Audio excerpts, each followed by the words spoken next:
سنفرغ لكم أيها الآلاء ربكما تكذبان يا معشر الجن والإنس إن استطعتم من أقطار السماوات والأرض. مرحبا، كيفكن؟ شو اخباركن؟ ان شاء الله تكونوا بالف خير يا رب، وانتوا عم تشاهدوا هالفيديو. ان شاء الله تكونوا بصحة وعافية واحسن حال.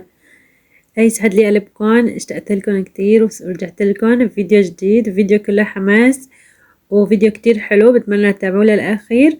ودخيل قلبكن اول ما تشاهدوا الفيديو لا تنسوا تحطوا لي لايك مشان يرتفع الفيديو، وكمان لا ننسى نصلي على نبينا محمد، اللهم صل وسلم وبارك على نبينا محمد وعلى آله وصحبه أجمعين. ونذكر الله سبحان الله والحمد لله لا إله إلا الله والله أكبر. وهلا خلينا نبلش بالفيديو. مثل ما عم تشوفوا يا صبايا بأول الفيديو كنت عاملة هيك فنجان قهوة، قلت هيك لبين ما الواحد يصحصح، بما انه اليوم كنت فايقة هيك بكير. انا بالعادة بفيق بكير، بتعرفوا الواحد اجباري بده يفيق الصبح مشان الصلاة. بس أنا شو بعمل بعدين برجع بنام. لما بنام بسحبها لل11 لل10:30 حسب بس اليوم بما انه يوم الجمعة فحبيت اقوم من الصبح. على فكرة انا فايقة من ساعة 6 بدكم تقولوا، ساعة 6 كانت او 5:30 يا 6، ما عم بتذكر منيح. فقلت اليوم لا، لازم هيك اقوم وهيك نبلش يومنا بنشاط وبحيوية. اي والله بتعرفوا يوم الجمعة واحد بحب هيك يقوم الصبح، مشان هيك أذكار الصباح، مشان هيك واحد يشغل القرآن. قديش من كان يوم الجمعة بحس هيك غير سبحان الله. اي والله، وبالأخص قراءة سورة الكهف. بتعرفوا نور ما بين جمعتين. وانتوا اكتبوا لي بالتعليقات بالعادة يعني بتفيقوا بكير بأيام العادية ولا كمان مثلي هيك بتسحبوها؟ فبتعرفوا صار لي يومين كمان ما عم ببعت أولادي على المدرسة. بتعرفوا المشكلة اللي صارت، فما فيني أحكي هيك كتير بالتفاصيل. اللي بتركيا بيعرف شو صاير. من هالشي ما عم نبعت أولادنا على المدرسة. أي والله الله يحميهم يا رب. والله واحد بخاف هيك يبعتون، وبتعرفوا أكيد انتوا شايفين بالأخبار يعني. فاي والله صار لي يومين تقريبا ما عم ببعتهم اثنيناتهم. اي والله والله جننوني بالبيت. طلع المدرسة رحمة للولاد. اي والله الحمد لله رب العالمين. فقت مثل ما قلتوا الصبح، مثل ما قلت فقت الصبح. اول شي ضبطت غرفتي مثل ما عم تشوفوا، ومسحت هيك كان في شوية هيك غبرة، مسحت شوية الغبرة كمان. وبعدين مثل ما شفتوا كمان السكرتون عندي كان هيك مبقع. بتعرفوا الولاد قديش واحد بقول انه الولاد ما بيدخلوا على الغرفة الا بيدخلوا وهيك. الله يحميهم يا رب. هيك بقعوا البلور تبع السكرتون وهيك الا يعني بتوسخ. اي والله هيك مسحته على نظيف، وبعدين طلعت من غرفتي قلت هيك مشان الغرفة يضل هيك نظيف.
وهون يا صبايا بعد ما خلصت ضبضبت غرفتي دغري لبست وقلت بدي اروح على الماركت، لانه هلا جوزي كان بده يجي على الغداء وكان لازمني صمن مشان التوست. بدي اعمل توست السجق، بتعرفوا بالصمن هيك بيطلع اطيب. فرحت على البيم على اساس بس اجيب صمن تبع الهمبرجر وتبع العادي، وكنت بدي اجيب بندورة وكولا مريندا البرتقانية. فرحت الله وكيلكم الا بيلزم شغلات. جبت حليب، جبت بخاخ هاي المعطر تبع الغرف وهيك، جبت معكرونة، جبت جبت وجبت والله. فبتعرفوا الواحد بس يدخل على الماركت مستحيل بس يجيب الشغلة اللي بده اياه، الا بنجيب يعني نواقص بالبيت. والله كل شي يعني كل شي لوازم، ما بنجيب هيك وهيك، فإلا بيلزم يعني. والله شفتوا انه ما جبت شي لإلي يعني شي مثل أكلات وهيك، فجبت للولاد.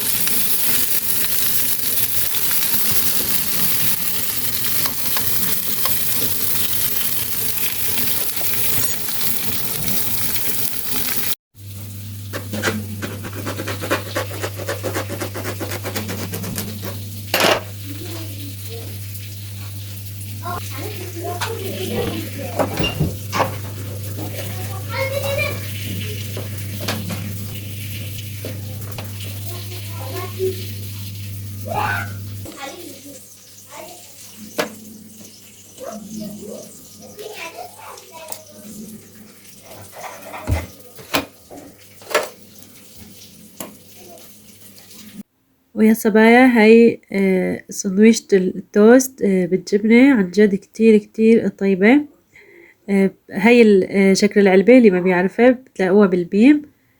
صار لي تقريبا مرتين ثلاثة عم جيب منها. الصراحة كتير عجبني طعمته. كنت أنا أجيب بس من غير نوع يعني، بس هاي النوعية كمان كتير طيبة، اعتمدت عليها إن شاء الله. كمان للبيتزا كمان بيطلع طيب. فا والله عملت هيك للولاد على اساس بس كنت بدي اعمل توست يعني لجوزي، على اساس نحن شبعانين. فانا جبت صمن زيادة، قلت اكيد بياكلوا، بتعرفوا الصمن يعني طيب هيك.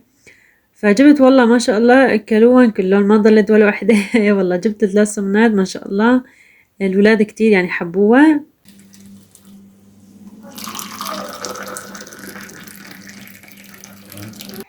وهيك بعد ما أكلنا الحمد لله رب العالمين، فطرنا خلصنا. وهون جوزي تيسر على الشغل. والله من غير شر. جيت هون بقى على التنظيف. بتعرفوا أنا بس في الصبح ما بيجي صبري، خلاص بدي أقوم أنظف من الصبح. والله واحد بس يفيق الصبح عن جد بخلص كل حوسته، ولسه بيطلع حوسة من عنده يعني. يعني حوستي العادية خلصتها، وبقى صرت هيك أطلع حوسة من عندي، اشوف وين بدها ضبضبة، وين بدها لملمة.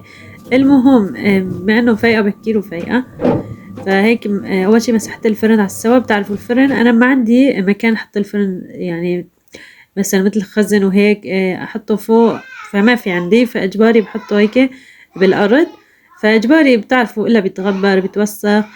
فمسحت على السوا، واجيت هون كمان بدي لملم على السداجة، وبدي امسح المطبخ والباقي الأوض والممر وهيك. بس كنسته الصراحة، ما مسحته لأنه كانوا نضاف. بتعرفوا بس الغبرة إجباري كل يوم واحد بده يكنس. بس المطبخ شلت السداجة لأنه تحته كانت هيك متوسخة شوي، وقلت بنظفها على السوا.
ويا الصبايا مثل ما شفتوا خلصت كمان. على فكرة أنا بقول لأولادي إنه وطوا صوتكم شوي. أنا بحب أخلي الفيديو هيك مثل ما هو على الصوت الطبيعي يعني، من دون أوقات إنه واحد إنه ما بيحب على طول يحكي مع الفيديو، فبحب هيك أخلي الفيديو بصوت العادي الطبيعي. فما بشوف لكم إلا أولادي عم يعيطوا بس يشوفوا هيك عم بصور بيجوا بيتخانقوا بعيطوا، وعلى أساس يعني عم يلعبوا، بس هنن بيكونوا هيك عم يصرخوا يعني بصرخوا هيك بصوت عالي. فأنا شو بعمل أوقات بدي هيك أخلي الصوت على حاله، فلما صوتهم هيك بيدخل بالفيديو وبصير هيك ضجة كتير، فبقول لا لازم أمسح لازم هيك أمسح هالصوت وأسجل صوتي من أول لجديد، لأنه ما بيصير.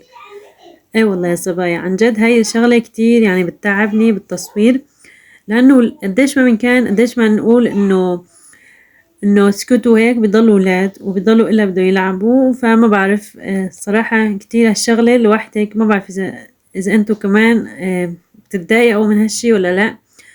فبنجبر إنه لا بدي سجل صوتي مع الفيديو.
وهي الخزانة اللي عم تشوفوها فوق كتير كتير عالية، فأنا طالعة على الكرسي، وكمان ما حسنت أنظف يعني على السوا هيك جواتها، لأنه كتير كتير عالية بالزور لحتى وصلت للخزان. لولا يعني الكرسي ما كنت وصلت له.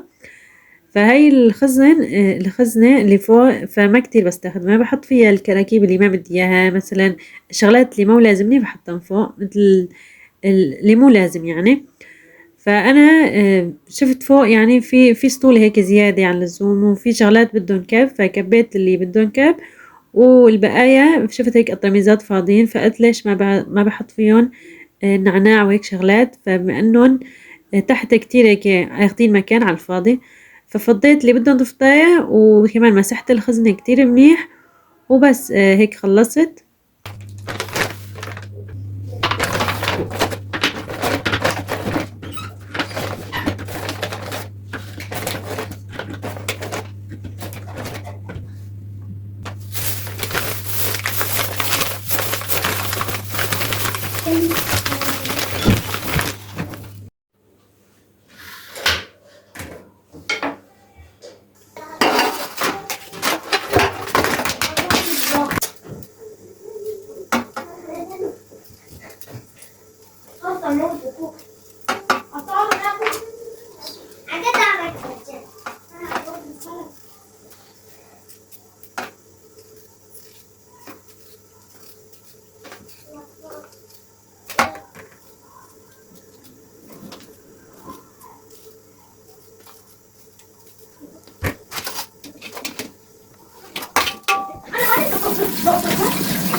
وهون يا صبايا عشان اليوم همبرجر مثل ما قلت لكم الصبح لما جبت الصمن صار يعني فترة ولادي مشتهين عليها على اليوم وبكرة. أنا جبت الدجاج تبعيته وكان في شغلات يعني من قبل، والخس اليوم جوزي جابه، والبندورة كمان كانت لازمني. بالصدفة وقت بدي أعمل شي البندورة بتخلص وقت هيك الشغلة اللي بيلزم يعني فيها بندورة البندورة بتخلص عندي، فجبت بندورة. بتعرفوا البندورة هيك يعني طيبة، والخس كمان الخس يعني مو على طول الصراحة بجيبه بالبيت، بتعرفوا هم سعره صاير هيك غالي وهم بيتتركوا بسرعة، فأكتر شي بستخدم للسلطة خيار الصراحة، بحس أطيب يعني. وهون كان في عندي 3 جزرات صار لها هيك أسبوعين بالبراد ما حدا عم ياكلها، فهون جيت قلت بما أنا بدي أعمل هيك همبرجر، فأجيت هون كله بشرته بالبشارة وضفت عليه مايونيز وكاتشب وشوية نعناع يابس وشوية كمون وشوية ملح، وهيك خلطتهم كلهم مع بعض كتير منيح. فشفتوا طلع صوص هيك يعني مع الهمبرجر كتير كتير طيب. فهيك أول شي بدهن هي الصوص تبعيتي اللي هلا عملته، هم صحية وهم كمان عن جد بيعطي يعني بيعطي نكهة غير شكل، بتحسوا هيك مشترينها من المطاعم. فهون جيت مثل ما شفتوا كمان مخلل، هاي المخلل كتير طيبة، وبصل وبندورة وخس ودجاج. ايه والله بس هيك الهمبرجر تصير عنا جاهز. على فكرة أنا هلا قلت لجوزي إنه هالأكلات ليش بيتعب أكتر من الطبخات التقيلة، ما بعرف عن جد بتحسوا هيك إنه ما بدها شي سهلة، بس وقت بتجوا مثلا بتقطعوا بندورة من هون، بصل من هون، خس من هون، بتغسلوا الخضرة مثلا، بتقلوا البطاطا، بدها مليون شغلة فبقول يعني لجوزي لو واحد يعني طبخ شيش برك أو طبخ كبة مقلية وهيك كان أسهل لي والله عن جد. يعني لا تشوفوا الأكلات هيك بس بتتعب والله. فبس هيك كان عشانه الحمد لله رب العالمين. انتوا اكتبوا لي بالتعليقات شو تعشيتوا اليوم، واكتبوا لي كمان بتحبوا الهمبرجر بالدجاج ولا باللحمة. الصراحة أنا بحبها باثنين يعني، بس اللي بالدجاج باكل بس وحدة لأنه بتعرفوا تقيلة، أما قصدي بالدجاج باكل التنتين، وباللحمة باكل وحدة لأنه اللحمة تقيلة.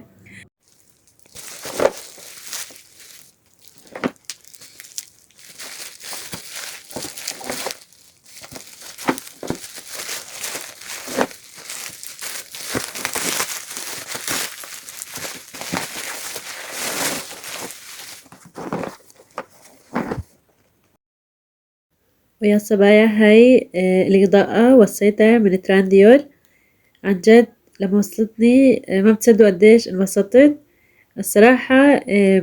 بيتي قديش ما ركب لها ضوي يعني كبار، شو ما أعمل ما بعرف على طول بحس هيك عتمة، يعني ما بيعطي الإضاءة اللي أنا بدي إياها. لما بالأخص المطبخ لما بدي أطبخ أو بدي أعمل شي بحب إنه يكون هيك الإضاءة كتير حلوة. فصراحة كنت أولي أشغل الإضاءة بالتليفون، بتعرفوا وقت إنه بدكم تجوا تصوروا فيديو فكان يعني بيشتغل معه فلاشة التليفون، فأنا هون شو عملت، أول فترة كنت أشغلها كل ما بدي أعمل شيك أشغلها. فهون اتشركت عندي الإضاءة تبع يعني التليفون ما عاد يشتغل سبحان الله. اتشركت يعني قد ما شغلتها ورا بعض اتشركت. فأنا هون شو عملت، قلت يعني خلص لازم أجيب إضاءة. جوزي قال لي لا بدي أشتري لك إنه تليفون تاني، تليفون آيفون. الصراحة أنا يعني ما بدي هلا أشتري تليفون آيفون ولسه يعني بتعرفوا قناتي لسه صغيرة. فقلت له لا إنه خلص بدي أجيب إضاءة، على الأقل الإضاءة سعرها أرخص يعني. بتعرفوا التليفون الآيفون يعني سعره بدها يعني الواحد بده يشتري الكويس وهيك، فسعره كتير غالي. وأنا ما بدي أشتري حي الله تليفون، بدي بس هيك أخذت تليفون يكون تليفون كتير منيح يعني، لو يكون غالي معلش، بس هلا حاليا ما بدي. فأنا وصيت على الإضاءة عن جد كتير انبسطت. وما بعرف هيك حبيت يعني قلت هيك من هون رايح بدنا نصور بقى بالإضاءة وهيك. فايه والله انتوا اعطوني رأيكم كمان. وبس هون وصلنا لنهاية الفيديو. وكمان بتمنى اللي ما شاف الفيديو الماضي يروح يشوفه، عاملة هيك حلا ليالي لبنان كتير طيب وكتير سهلة الوصفة. فبس هون وصلت لنهاية الفيديو، بتمنى عجبكم الفيديو، بتمنى حبيتوه. لا تنسوا تحطوا لي لايك، وبتمنى يا صبايا تدعموني بالفيديو. وهلا صار فيني الكل مع السلامة.